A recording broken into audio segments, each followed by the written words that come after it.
Welcome viewers to this extended documentary analysis. The story begins with breaking developments in Sagaing's Naga-administered forest regions, where fresh intelligence suggests that Meitei militant groups, long active in borderland insurgency, are recalibrating their tactics. According to multiple sources, key Meitei outfits have recently held clandestine talks with a faction of the NSCN, a Naga insurgent organization deeply rooted in the hills of northern Myanmar. This meeting, observers believe, represents more than old alliances. It signals a deliberate shift, a desperate reorientation prompted by the failure of earlier strategies.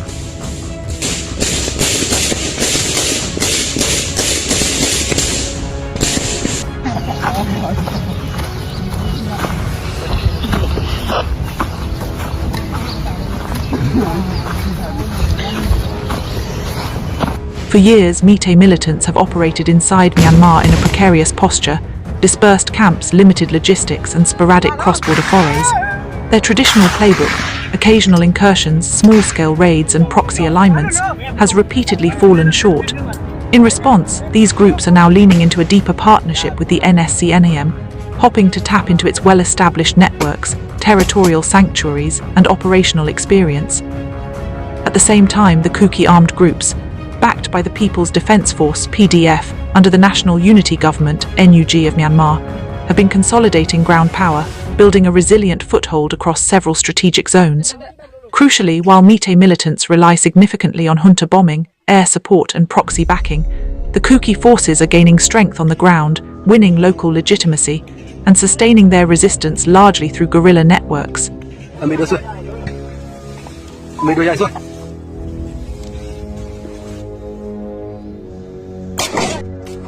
This evolving dynamic sets up a tense confrontation. Kuki resistance, rooted in community mobilization and deep territorial knowledge, confronting Meitei militancy that is increasingly backed by the junta and emboldened by NSCN. Understanding this clash requires a close look at how these forces operate, where their strengths lie, and what this means for the conflict's future. The analysis that follows walks you through this shifting landscape, how Meitei groups are repositioning, why Kuki PDF entities remain formidable, and how both are locked in a complex strategic dance with profound consequences.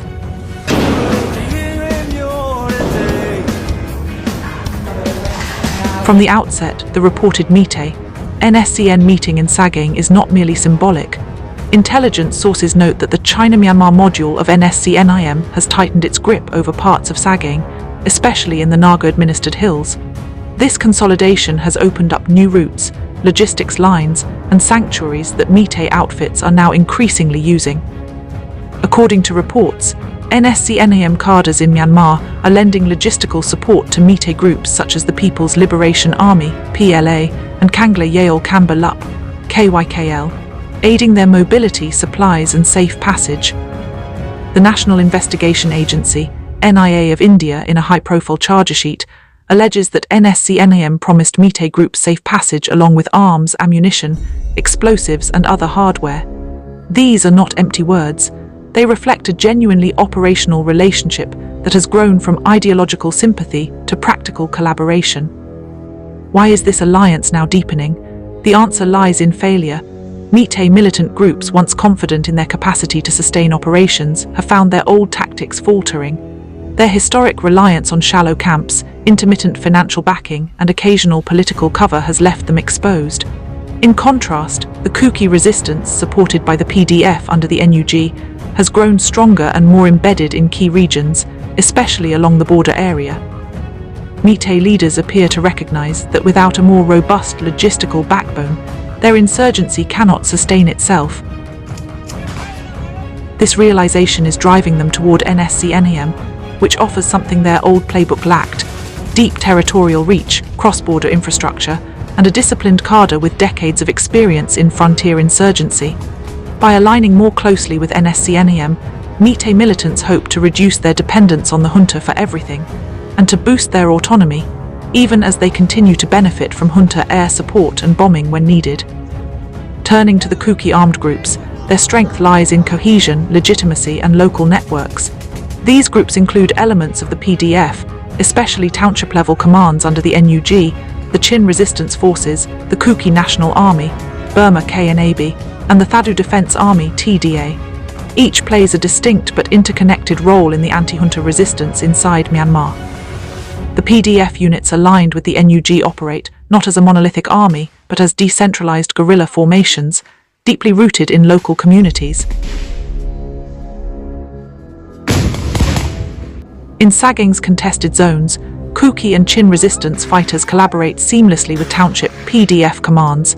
They leverage local terrain, forested ridgelines, riverbanks, and remote villages to defend territory, monitor enemy movement, and execute ambushes. Their strength is not just in arms, but in legitimacy. They are seen by many of the local Kuki and Chin populace as protectors, a bulwark against both junta repression and Meitei encroachment.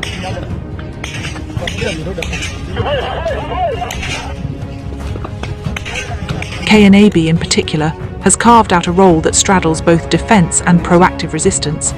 While its fighters are heavily involved in resisting the junta, they also coordinate with smaller PDF units, contributing intelligence and manpower. The Thadu Defence Army, TDA, brings another dimension. Its fighters are intimately familiar with the lower hills, village clusters, and farming belts. Their insight into local demographics, movements, and loyalties gives the resistance a valuable edge. In this context, Kuki forces are not just surviving, they are shaping ground reality. Across several townships, they maintain patrols, observation posts, and intelligence networks. They are not entirely dependent on external supply lines, though they do benefit from support via PDF channels and possibly from sympathetic regional actors. Their resistance is not proxy-driven but community-driven, which gives them resilience. When we analyze both sides, the contrast becomes stark. Meitei militant groups, now increasingly allied with NSCN and backed by the junta, rely on external firepower and strategic enablers. Their operations frequently depend on bombing runs, air support, and logistical corridors maintained by their Naga partners. They are becoming more structured, but their power is still contingent on outside help, particularly from the junta and from NSCN's established network. On the other side, the Kuki resistance thrives on grassroots strength, local legitimacy, and guerrilla warfare. Their gains are incremental but sustainable. While they may not possess the heavy firepower that air campaigns bring, they have discipline, terrain knowledge, and popular support. Over time, this gives them a durable advantage, especially in contested rural zones, where the junta and its proxies cannot easily sustain permanent control. The growing Meitei, NSCN alignment may tilt the balance, but it also carries risks. The deeper Meitei militants embed themselves into NSCN's operations, the more visible and exposed they become. Their dependency on NSCN protection and logistics makes them vulnerable to intelligence leaks, counter-operations, and double-crossing. There is also the possibility of blowback. If local communities resent Meitei forces' presence, or if the junta demands too much in return, the alliance could fracture. For the Kuki PDF side, the challenge is to exploit these vulnerabilities. Their strategy is likely to focus on intelligence disruption, targeted ambushes, and maintaining control over key terrain corridors. By denying Meitei formations safe havens, disrupting supply lines, and continuously harassing external support networks, they could blunt the effectiveness of the Meitei NSCN junta axis. The stakes are high, not just for these armed groups, but for the civilian population caught in between. The intensification of Meitei operations backed by the junta could trigger renewed waves of displacement. Villages may once again become frontline zones. Schools, clinics, and markets, already fragile in many contested areas, could shut down under the strain. The humanitarian consequences are ominous: more refugees, more trauma, and a deepening cycle of instability. Meanwhile, the political reverberations of this shifting dynamic extend well beyond Myanmar's forests. On the Indian side, security analysts and policymakers are closely watching the strengthening Meitei, NSCN partnership. The porous India-Myanmar border, already a conduit for insurgent movement, risks becoming more contested. If Meitei forces consolidate with NSCN, they could project greater influence back into Manipur, potentially reigniting ethnic tensions there. The geopolitical risk is significant. Cross-border insurgency is no longer just a Myanmar problem, but a regional flashpoint. Conversely, the Kuki resistance's rise inside Myanmar could also reshape how India and other regional players engage. Their growing legitimacy, combined with on-the-ground strength, may renew calls for political recognition, cross-border dialogue, or humanitarian support. For the NUG, Kuki PDF gains are a powerful vindication. They show that the resistance is not only symbolic but materially impactful. Still, both sides face enormous risks. The Meetei and NSCN Junta collaboration may bring short-term gains, but long-term fractures could emerge. NSCN's interests are not identical to those of Meetei militants. While the Nagas pursue their own vision of autonomy or power, Meetei groups fight for their ethnic and political objectives. Unless this partnership becomes more than transactional, it could unravel under pressure. Kuki PDF groups, for their part, must guard against complacency. Their dispersed structure and reliance on guerrilla warfare have served them well so far, but scaling up to counter a more organized Meetei and NSCN axis requires capacity, resources, and perhaps new alliances.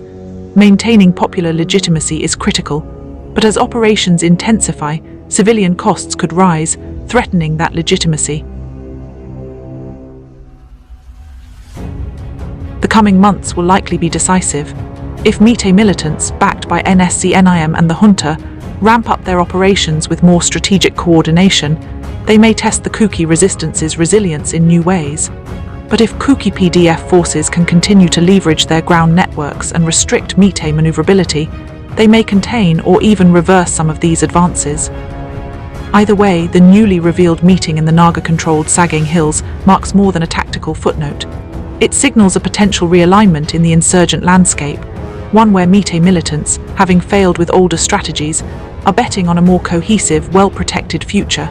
For the Kuki resistance, this is both a challenge and an opportunity, a chance to prove that their rooted strength can outlast externally backed alliances.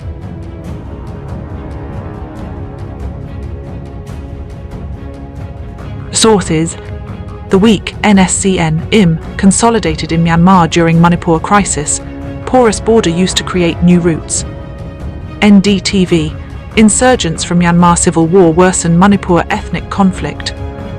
NIA chargesheet analysis reported by NDTV and the Economic Times. NSCN's China-Myanmar module helping Meetei outfits PLA, KYKL with safe passage weapons.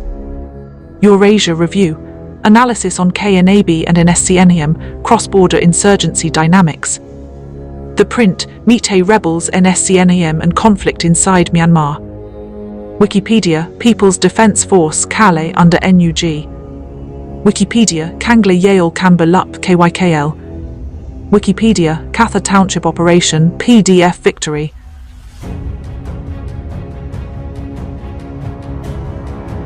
Disclaimer: this documentary analysis is produced by Sagaing Media purely for educational and informational purposes. The narrative builds on publicly available media reports, intelligence interpretations, and conflict monitoring sources. Some claims are based on second-hand or open-source intelligence. Not all of them can be independently verified in real time. Readers or viewers should treat certain sensitive points, especially those involving clandestine meetings, as provisional and subject to further confirmation. Videos used here are not owned by Sagaing Media, used under YouTube Fair Use Policy. Sagaing Media does not endorse violence, nor does it take responsibility for the accuracy of third-party claims. All named individuals, groups or organizations have the right to request correction if misrepresented. Unauthorized commercial reproduction of this analysis is prohibited. If you found this insightful, please subscribe to Sagaing Media for more verified conflict reporting, long-form documentary pieces, frontline analysis, and human stories from Myanmar's most contested zones.